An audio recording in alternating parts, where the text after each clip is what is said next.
Hello and welcome to the Seeking Heaven Show. I'm your host, Tamara Caulder Richardson, a 6-time near-death experiencer, abductee, contactee, evidential medium, conscious and trance channeler. That's a lot, isn't it? Yeah, I've been doing this for a while. So I hope you're having a great day. I want to give a couple announcements, and then we're going to jump into our fascinating, among many things, ufologist that I cannot wait for you to listen to these stories and meet her. So quickly, if you haven't joined my Ascension School Academy of Divine Wisdom, please do so. I have free classes, channeling for divine wisdom, as well as Christ-like meditation. Others, if you're interested in an evidential psychic medium, private or group session, please let me know on that. And you can book online at southernbellmedium.com. And then also for the star seeds, if you're interested in light code activation, past life, soul discovery, earth mission channeling, angelic transmission, galactic star seed channeling, or just basic spiritual mentorship, let me know. And then we have the Seeking Heaven Channel store.com, where I have custom design merchandise because I am a trained designer. Yay. And then if you haven't subscribed, please subscribe. Tell your friends, share, like, and make comments. And I do try to answer each one. So that brings me to our guest. Super excited. We have Shelia Knies here today.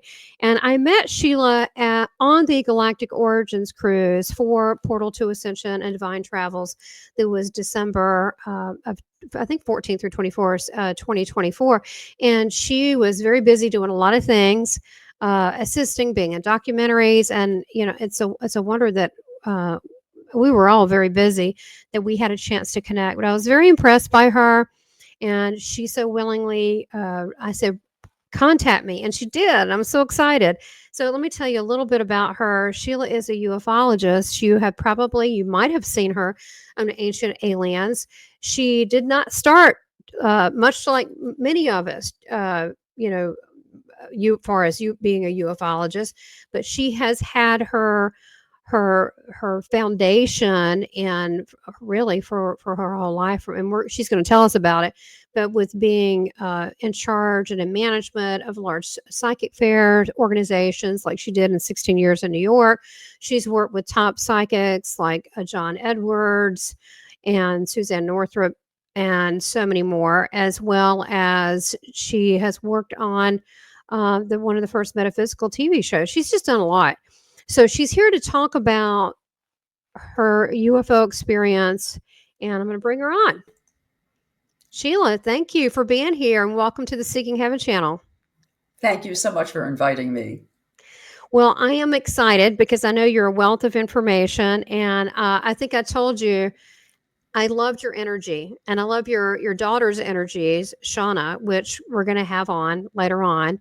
But for right now, there's just so much to go over. We're going to go over a little bit initially. I want to hear about your spiritual journey. I mean, you went from the management of spiritual large events, which I'd love to hear about that, because that's got to be an amazing foundation. And also a pioneer. That just tells me you're a renegade right there.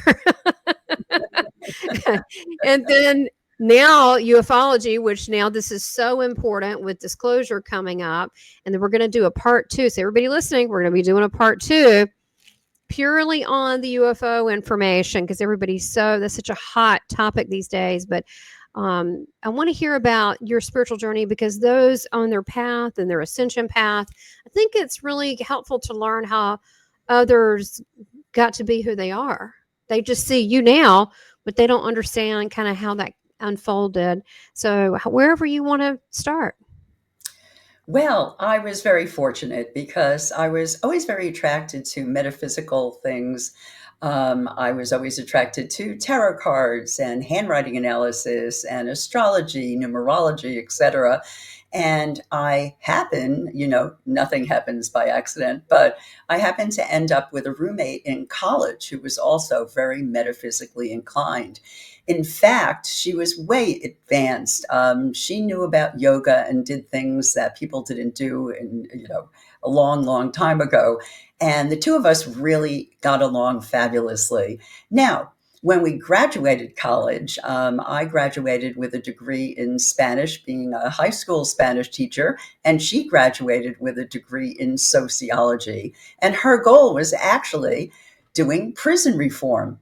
Now, life took us in different directions. I moved away from the New York area where I started out. And I was away for 8 years, and then life took me back to the New York area. And since I knew she had really never moved that far away, I decided that I'd contact her mother, because in those days they didn't have cell phones. So I was very fortunate to contact her mother. And I found out that my good former roommate actually was living still in New York. And this is 8 years later, and I was so excited to see her. So as soon as I saw her, I said, "Oh my God, what are you doing now? Are you working at Sing Sing Prison or Rikers Island?" Because again, her passion was doing prison reform. And she said, "No, I'm working as a psychic." Well, that was a real surprise, because when I was younger, I always thought that people automatically knew when they were younger that they were a psychic. And she actually said that it's almost like a person who plays a piano. And some people just take it up and they're naturally fabulous at it. And other people have to work at it and practice every night, but they're equally as good. She said, "Just think of me as someone who had to practice. I took psychic development classes, and I did a lot to learn about spirituality." And then she said, "In fact, I actually belong to a group that puts on psychic fairs every couple of weeks up in White Plains, New York." And she said, "We are looking for a front desk person. And if you're not working on certain days, would you mind actually being our front desk person? And you don't get paid, but you get a free reading." Well, in those days, that was good enough for me anyway. And so I said yes. I then continued to work with this organization. But one day, the heads of the organization decided that they really wanted to move to California. So my good friend said, "Okay, now, Sheila, you have to run the psychic fairs." And I said, "What do you mean I have to run them?" And she said, "You're the Virgo. You're the person who always put together the ski trips and all the parties, et cetera, in college. You're an organizer. And the psychics are great psychics, but they don't have that organizational skills that are needed to actually put this together." So I will tell you, I ended up putting together psychic fairs. At first, I had a partner or two. And then after that, I went on my own, and I ended up doing it for 16 years. I will say that I was very fortunate, because I really had a lot of fabulous psychics, like you had mentioned, John Edward, Suzanne Northrop, many other people who were just really outstanding. My goal with actually putting psychic fairs together was having a place where people could go to legitimate psychics. There are so many gypsies out there who unfortunately take advantage of people. And I wanted people to come to a place where there were psychics that really wanted to help them, really cared for them. That was really my goal. And again, I was very fortunate that I had attracted a lot of really fabulous, loving people who gave readings. So that's the way I started. Now, what I will say is that when it came to running the psychic fairs, I will say that I decided that, even though I lived at that time on Long Island in New York, I just felt that it would be great to have people from other areas of New York be able to connect with my psychics. So I used to run psychic fairs every single weekend, and I would go 1 week to New York City, and then another week I would go to Brooklyn, and another week I'd go to Long Island, and I just kept on varying things. And I will say that when I was doing these fairs, I actually always knew that I had some ability, but my psychics would always say, "Oh, yes, you are a natural psychic," et cetera, et cetera. However, in those days, there was no place to go actually to learn about psychic awareness. So what I did is I started my own school. I thought, if there's no school out there, I'm You're going to start kidding. Oh, that's so cool. one. So I asked my psychics who lived in New York City if they would like to teach classes. And I was very fortunate because the majority of them said yes.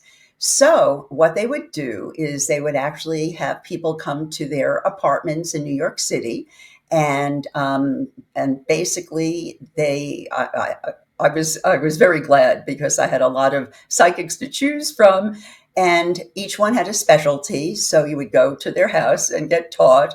And so I learned more because obviously I wanted to put the school together because there was no place that I could learn. So again, we're going back. I started actually running my own psychic fairs in 1980. And in those days, they really did not have a lot of options.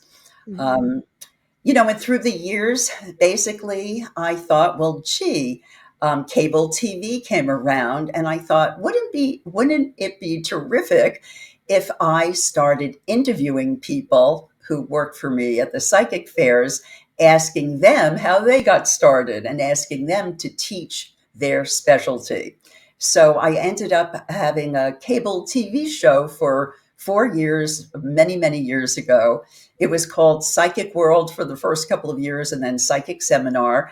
And I was very fortunate because I met a lot of people through that, and I learned a lot that way as well. So was that public access back then?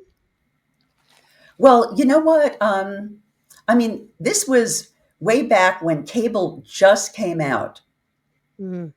In other words, I'm sorry, did you ask if it was like? Yeah, was it the old like public access type thing? No, it was actually a cable through cable, but it was when cable first came out. Oh, wow, And you are a pioneer. well, you know what? I just felt like since people didn't have access to metaphysical information so readily at that time, I thought it would be great to be able to offer that. It was where I was in a learning stage, and I was in a stage where I wanted to share education with other people. So that was really my goal. Wow. So did this take off? I mean, you apparently must have been very popular.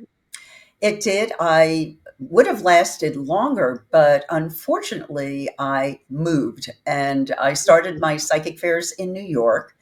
And then I ended up moving to Florida. Now, when I moved, I was very fortunate. I worked for the airlines, and so I would fly in every time I had a psychic fair. I worked for Pan Am, and basically, when they went out of business, unfortunately, I couldn't fly into my psychic fairs all the time, and I couldn't be in charge of them in New York. And I had someone in the family take over. And they always say, never put a relative, in charge of your business. And unfortunately, I just couldn't control it because I couldn't be there on a regular basis. So it ended. Well, but whatever would happen during that time, and those people went out and whatever. So who knows where that took off, right? So they it did expand out. So what made you move to Florida?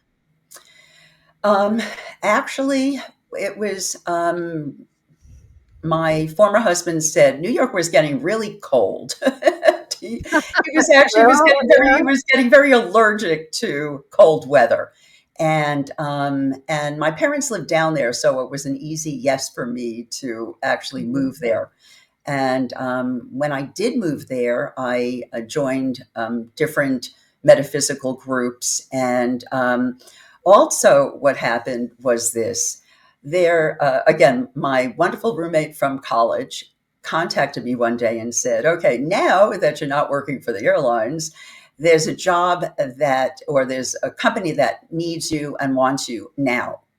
I said, how did they find out about me? And she said, they didn't. I'm telling you, you need to contact this, this organization, Body, Mind, and Spirit, out of Rhode Island. And what it was that was the time where 900 psychic lines came into being. And she said, contact them. They're looking for someone who has your experience. I know you're going to get the job. Well, I sent them my resume, and they were on a flight to see me the following day, hired me immediately, and I actually was in charge of running 900 psychic lines for many, many years. I probably hired over 2,000 psychics in my life. And so that brought me into that industry. And I don't know, I was very fortunate. I was also chosen to be on a national infomercial many, many years ago. And I was, how can I put it? I was very happy because it's almost like when you do what you love, you're not working at all. So I was really in a very terrific place because I was surrounded by beautiful people with beautiful energy. And I felt like I was actually doing a service. I don't know if people who are listening were around at that time, but really what sort of ended the 900 psychic line business was a person named Miss Cleo, who it was found to be, she had said she was from Jamaica, et cetera, et cetera. Yeah, I And vaguely remember. Yeah. when it was found out that she was not from Jamaica and nothing she said was the truth, people obviously started shunning 900 psychic lines. And then I went into the corporate world. Well, this is an interesting point because I've found this that you have people that aren't who they say they are, and that are shysters, and then you have people that, like you said, that either naturally gifted, they can't help it, or training, or they get there at some point for a desire. And it seemed like that when you had the 900 psychics, that I'm sure that you kept the standards up. Yes, in fact, I'll tell you, let's see, I'll tell you really the way I would hire people. It wasn't just if they had ability to be psychic.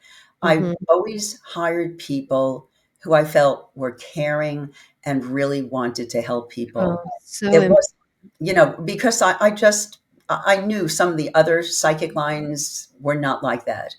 In fact, it was funny because the psychic line that hired Miss Cleo, I had been told about, and I was told that they didn't even test anybody. In other words, you just call them up and say, "I'm a psychic," and they'll say, "Great, when can you work?" And someone told me that, and I said, "No, I can't believe that. Who would do that?" Well, guess what? I called them up, said I was a psychic, and they said, "When can you start working?" And unfortunately, that awful. really tore the image of 900 psychic lines down. But I always looked for someone who really wanted to help people. That was the main thing. And obviously, if they were talented psychically, obviously that was important. But I always looked for a combination of the two. And that's really why I was very fortunate to have a lot of wonderful people who work for me. I can't tell you, from me, I just got to tell you, my heart is so touched by you saying that, because, we all have these personal passions inside. And I because of my near-death experiences at 3, was always seeing spirit, always knew things. And I tried to hide it. But then when later on, I went, no, if I'm going to do this, I was told to come out. Oh, my guides were really hounding me at some point in my life. They just really wouldn't stop. Left the corporate world. But I said, no, I'm going to do it right. I'm going to get training with the people that are very well known. I studied 8 years extensively in the British style of mediumship with Tony Stockwell and Lisa Williams and John Holland, because if you're going to be doing this for people, you've got to make sure your accuracy rate is high. But one of the things that I saw, I've added it up, almost 600 psychic mediums I've trained around, right? Mm-hmm. And the thing that I felt that was important was that they came from a place of kindness and consideration and love. And just because you see things, you're not always supposed to say that. You're supposed to say, why are you telling me that? Like, example, if someone's, husband's having an affair, you might not want to say that. That might be something that maybe you're supposed to build the person up and give them confidence. And so the integrity, spiritual integrity, is a rare thing. And the fact that you mentioned that, I still think we need to strive for it, especially in the USA. I see very little standards. It's actually, you just hit my button right there, because I spent more than my college education getting trained. I was already trained. Don't get me wrong. I already knew all this. and I came at a higher rate. It's like someone who could already play guitar, but it was all the nuances: how to handle drunk people in an audience, how to handle hecklers, how to handle people that are dying. How do you handle that? How do you do, all these things? And the fact that you just is amazing to me that you have, this is what I knew I was attracted to you for a reason. So you have such ethics and grace and kindness. And we need to bring that into our spiritual profession. And the biggest thing is to be authentic, because if people are being very, what do you call it, vulnerable in their lives, I mean, the person reading them needs to be humble, don't you think? Definitely, definitely. And you know what? I know you had asked about my spiritual background. I also had a situation where I where I was visited by an angel, and the short story was I had been dating someone for a while. We were going to get married. Everything was looking really good, and then he got a job where he was away a lot, and unfortunately met someone else. And I guess I felt like I was dumped like a hot potato, as they say. And you know what? It was almost like for a while, I just couldn't get over that situation because it seems like your whole future just fell Horrible. apart. That's horrible, But, Sheila. That's terrible. Well, that's but understandable, you being very upset over it. right. However, I don't know why, but one day I woke up and I was able to forgive him. And it was almost like, I don't know why, but all of a sudden, one day I woke up and I thought, you know what?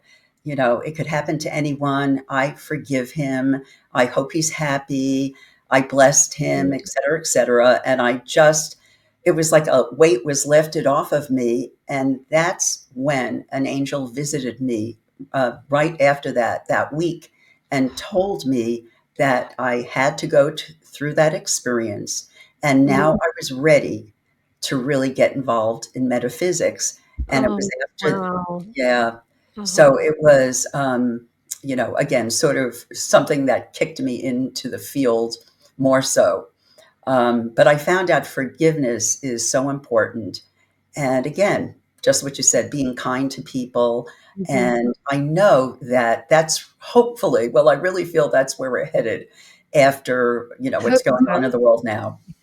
I hope so. I mean, I hope people can see that at this point, this is what's needed. Yeah, and I think it's also very gracious of you sharing that, because life has ups and downs. You do have these dark nights of the soul, and one thing is to choose a better ending for all involved, because no one wants to be stuck. But the fact that you were visited by an angel, did you see it as a full angel with the wings, or the colors, or Yes. or did you feel it? You did It see was, the wings. I saw it, and it was standing on the end of my bed by my feet. This was a small angel, about 4 feet tall, wings, and younger looking. But I don't even know if the angel actually talked to me with words. I Yeah, just feel like it was a telepathic kind of right. thing. And I was told that, you know, because I was able to forgive, now it's when my life is really going to take off. It was a lesson that I needed to learn. And again, I always share with people who, say, "Oh, I hate my mother and I hate this person." And I always tell them Mhm. that the best thing to do is forgive them. And I know forgiveness is so important to me. That's just a key thing in metaphysical understanding. And so to me, I feel very, very blessed because I've been doing a lot of things that I love. I went from the metaphysical field into the UFO field, et cetera, et cetera. I know we're going to have a part two where I'll probably focus on that a little bit more, but I know Yes. I wanted to share how I got started in this field. Um, That's and amazing what you've done already. I mean, that's just, you're like, you're right. It's interesting. Do you ever notice, like, you're right before something takes off? You show up right before. Do you do Right. that? Do you do that Right. often in your life? Yeah, it seems like you do. I do that too. It hasn't always worked because if I'm too early, then people go, I don't know. I was early in the internet and had an internet agency. People go, oh, the internet won't be around. I'm sure you go to corporations and the internet's not going to be here. So it's not going to be too early, but it sounds like your timing was perfect. So, did you want to wrap it from the angel thing? Did things take off on the spiritual path there, or did it go Right. from the So in other UFO? words, no, so I will tell you that, from there, I just have met so many people. Again, I've been so blessed to be connected with a lot of people who are talented and wonderful and like people like you, really, people who are in the metaphysical field. And as I said, I feel very lucky because um, I've lived in many different places, but I seem to always be able to connect with people I who love feel the that. same way as I do. Yeah. So, you Well, know, you send your little heart message out first, flip, flip, flip, and then, and then they go, "Oh, okay," and so, and if you're like me, I really wanna love everybody, and even people like, "Okay, yeah. you misbehave, all right, I love you anyway," but then there's others, it's just like it's such a beautiful natural flow. So did you wanna leave this part here, and then we'll talk about the UFO next, but I want Okay.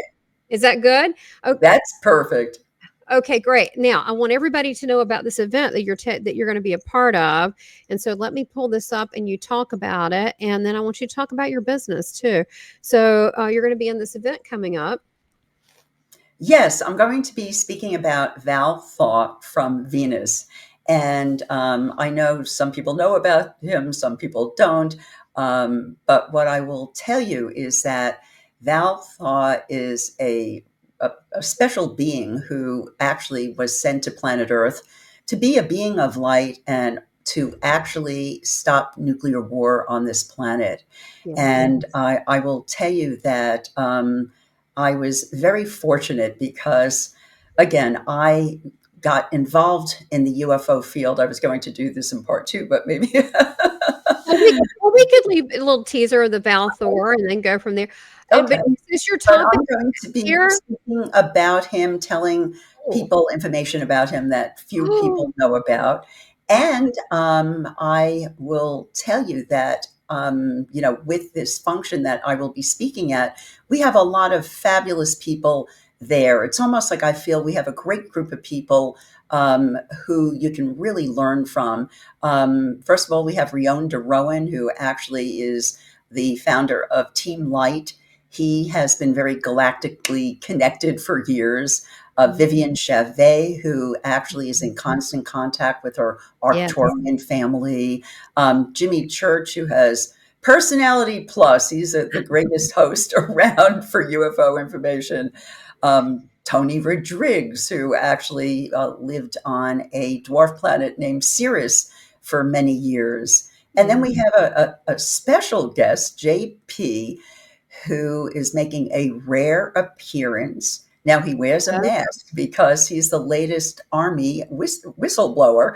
And what I will tell you is his information is so powerful that Gaia TV just offered him a contract to do, I think it was like 21 or 21 shows coming up. Oh my gosh, I cannot wait. Oh my gosh, this is great. This is exactly what people need now. This is beautiful, beautiful. This is great. Now, is your daughter involved with this? Is this her? Yes, She's helping out exactly. too? And She's so helping. my daughter, Shauna Paredes, actually is involved with putting this together. And Yay!